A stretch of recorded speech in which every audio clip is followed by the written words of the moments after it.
আসসালামু আলাইকুম। আশা করি সকলে ভালো আছো। আজকে আমি আমার জীবনের একটি ভুলের কথা শেয়ার করতে যাচ্ছি। বলতে পারো এই ভুলের কিছু অংশ করেছি, আবার কিছু অংশ করিনি।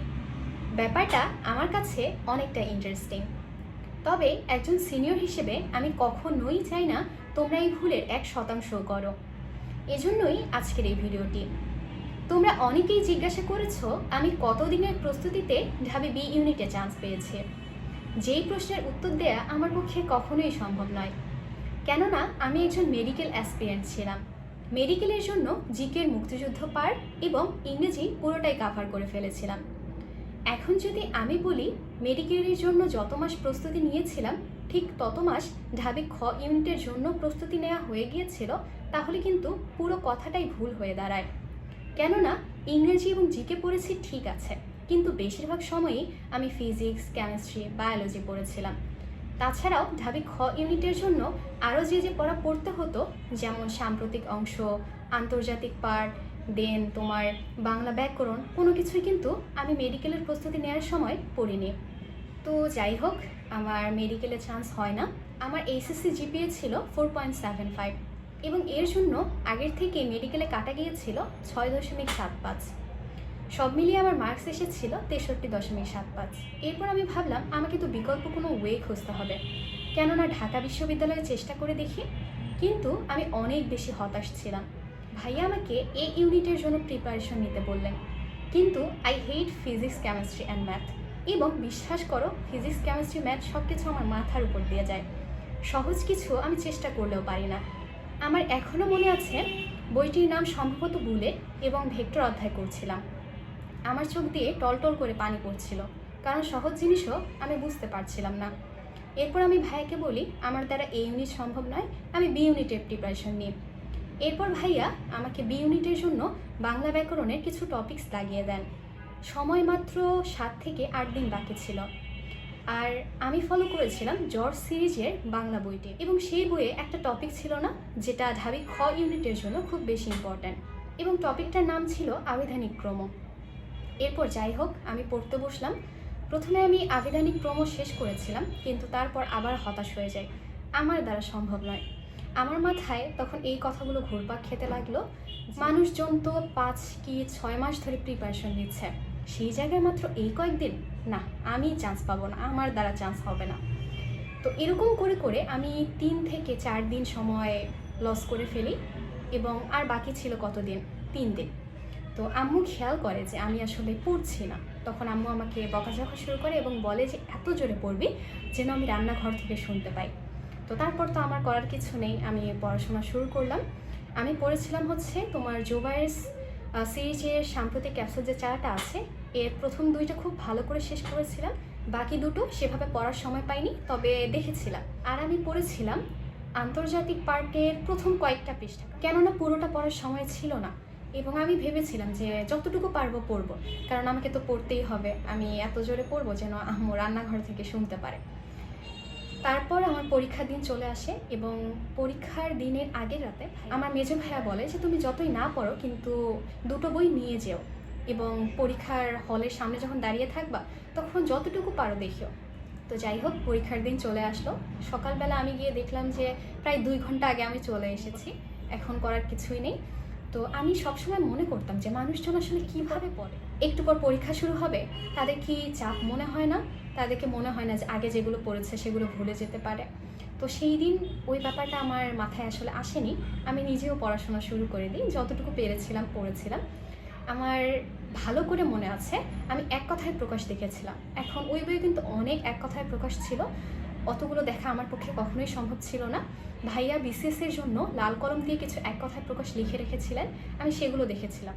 একবার দেখলে তো কখনোই মনে থাকবে না, তবে আমি এত মনোযোগ দিয়ে দেখেছিলাম ওই কয়েকটা এক কথায় প্রকাশ, আমি মনে হয় সারা জীবনেও অত মনোযোগ কোথাও দিইনি। এবং পাশাপাশি আমি ধ্বনি পরিবর্তন করেছিলাম, আমি নিজেও জানি না যে এই টপিকটা কেন বাছাই করেছিলাম। আর ভাইয়া আমাকে একটা শিট দিয়েছিল, ওই শিটে আবিধানিক ক্রম, বিদেশি শব্দ আর মেবি একটা টপিক ছিল। তো বিদেশি শব্দ একবার পড়লে তো মনে থাকার কথা না, এটা খুবই টাফ একটা টপিক, বারবার পড়তে হয়, প্র্যাকটিস করতে হয়, রিভিশন দিতে হয়। আমি যতটুকু পেরেছিলাম দেখেছিলাম। এরপর যাই হোক, আমি যখন পরীক্ষার হলে গেলাম আমি বলতে পারো পুরো হতভম্ব। কারণ কি জানো, প্রথম প্রশ্নটাই ছিল আবিধানিক ক্রম থেকে, এবং সেটা আমি পেরেছিলাম। আর দ্বিতীয় প্রশ্নটা ছিল এক কথায় প্রকাশ থেকে। ওই যে আমি লাল কলম দিয়ে লেখা এক কথায় প্রকাশগুলো পড়েছিলাম, ওর থেকে একটা কমন পড়েছিল। শেষের প্রশ্নটা ছিল ধ্বনি পরিবর্তন থেকে, তবে আমি কিন্তু পারিনি, কারণ ধ্বনি পরিবর্তনের জন্য কিন্তু ভালোভাবে পড়তে হয়, প্র্যাকটিস করতে হয়, রিভিশন দিতে হয়। আর বিদেশি শব্দ থেকেও কমন এসেছিল, কিন্তু ওই তো বললাম, বিদেশি শব্দ একবার পড়লাম বলেই যে পেরে যাব এক কথায় প্রকাশের মতো এমন কিন্তু কথা নেই। তো ওই মুহূর্তেই আমার আফসোস শুরু হয় যে কেন আমি পড়লাম না, এই কয়েকদিনই যদি ভালো করে পড়তাম। তারপরে আমি যখন জিকে পার্টে চলে যাই, ওই যে আমি বলেছিলাম না আন্তর্জাতিক পার্টের কিছু অংশ পড়েছি, ওই অতটুকু থেকে আমার দুটো প্রশ্ন কমন পড়েছে। একটা ছিল হচ্ছে ক্লিওপেট্রার, আর আরেকটা হচ্ছে মেবি আলেকজান্ডারের। আমি ক্লিওপেট্রারটা পেরেছি, কিন্তু আলেকজান্ডারেরটা পারিনি। এখন বললাম তো, অত কিছু মনে রাখা তো সম্ভব না, আমি শুধু দেখে গিয়েছি, যতটুকু মনোযোগ দিতে পেরেছি ঠিক ততটুকুই। তারপরে পরীক্ষার হল থেকে বের হয়ে আমার সে কি আফসোস। এখন তোমরা বলতে পারো যে আমি এই গল্পটা কেন শেয়ার করছি। তোমরা অনেকে আমাকে বলো যে আপু, মাত্র এই কয়েকটা দিন টাইম আছে, এখন পড়লে কি সম্ভব? হ্যাঁ, অবশ্যই সম্ভব। তুমি যদি পুরো কমপ্লিট করতে নাও পারো, তাহলেও তুমি ততটুকুই চেষ্টা করো যতটুকু তোমার দ্বারা সম্ভব। এবং ভুলেও এই জিনিসটা ভেবো না যে আপু তো মাত্র এই কয়েকদিনের প্রিপারেশন নিয়েছেন। আমি কিন্তু আসলে ওই কয়েকদিনের প্রিপারেশন নিইনি। কেননা এই দেখো, আমি জিকে এবং ইংরেজি এই দুটো অংশ খুব ভালো করে পড়েছিলাম, প্র্যাকটিস করেছিলাম, পরীক্ষা দিয়েছিলাম। পাশাপাশি 9-10-এর যে বাংলা ব্যাকরণ ছিল, ওই বইটা আমার খুব ভালো করে আগের থেকে পড়া ছিল। এবং এইচএসসিতে আমি বাংলা এবং ইংরেজির যে মূল বই দুটো ছিল, সেই বই দুটো খুব ভালো করে পড়েছিলাম, সেগুলোর উপরেও প্র্যাকটিস করেছিলাম, সেগুলো খুব ভালো করে রিভিশন দিয়েছিলাম। তো সব মিলিয়ে আমি এটা বলতে পারবো না যে আমার কয়েকদিনের প্রিপারেশন, আবার এটাও বলতে পারবো না যে কয়েকদিনের প্রিপারেশন নয়, কেননা আমি তো ওভাবে রিভিশন করারও সময় পাইনি। তো এখন কথাটা হচ্ছে, আল্লাহ তাআলা কিন্তু সব কিছু দেখছে। তুমি যদি ভাবো যে না, কয়েকটা দিন লস করি, তারপর হচ্ছে যতটুকু সময় থাকবে পড়ে নেব, এরকম কিন্তু ভুলেও করা যাবে না। এটাও কিন্তু মারাত্মক লেভেলের একটা ভুল। তুমি যতটুকু সময় পাচ্ছ ততটুকু সময়কেই কাজে লাগাও। এমনটা তো হতেই পারে যে তুমি যতটুকু পড়েছো ততটুকু থেকেই কমন পড়লো, কিন্তু ইচ্ছা করে তুমি যদি কম পড়ো, দেখা যাবে যে যে অংশটা পড়োনি সেই অংশ থেকে কমন পড়ে গিয়েছে। এবং এক মুহূর্ত সময় নষ্ট করো না। ওই যে আমি শুধু দেখেছিলাম, গিয়েই দেখি যে কমন পড়েছে, কিছু পেরেছে, কিছু পারিনি। হয়তো আমি যদি ভালো করে পড়তাম, বুঝতেই পারছো কি বলতে চাচ্ছি। তবুও এখন আমার আফসোস নেই, আলহামদুলিল্লাহ। আগে অনেক আফসোস করেছি। আর যদি বলো যে আপু আপনি তো এমসিকিউ এরকম করেছেন, তাহলে আপনার চান্স কিভাবে হলো? আমি মূলত রিটেনে খুব ভালো করেছিলাম, আমার ফ্রি হ্যান্ড রাইটিং স্কিল খুবই ভালো ছিল বলতে পারো। রিটেনে এসেছিল 30.5 তো এখন সব মিলিয়ে আমি একটাই কথা বলবো যে তোমাদের হাতে যত সময় আছে, যতটুকুই সময় আছে, কাজে লাগাও। বুঝতে পেরেছো? কোনো সময় অবহেলা করার মতো নয়। এক কথায় আমি বারবার বলবো, সময় কখনো ফিরে আসবে না। বুঝতে পেরেছো? তোমাকে কখনো যাতে আফসোস না করতে হয়। আল্লাহর উপর ভরসা রাখো, তুমি তোমার চেষ্টা করে যাও। আর আসলে কিছু বলার নেই। যাই হোক, সব কিছুর জন্য আলহামদুলিল্লাহ।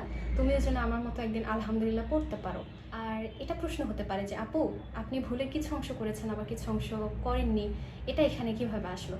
কেননা দেখো, আমি যদি ওই কয়েকদিন না পড়তাম, আমি কিন্তু অনেক পিছিয়ে যেতাম, এবং দেখা যেত আমার হয়তো বা চান্স হতো না। আবার যতদিন হাতে টাইম ছিল, আমি আরও ভালো করে কাজে লাগাতে পারতাম, কিন্তু কাজে লাগাইনি। যাই হোক, আল্লাহর কাছে শুকরিয়া। দেখা হবে পরবর্তী ভিডিওতে। সময় নষ্ট করো না, তুমিই পারবে ইনশাল্লাহ। আল্লাহ হাফিজ।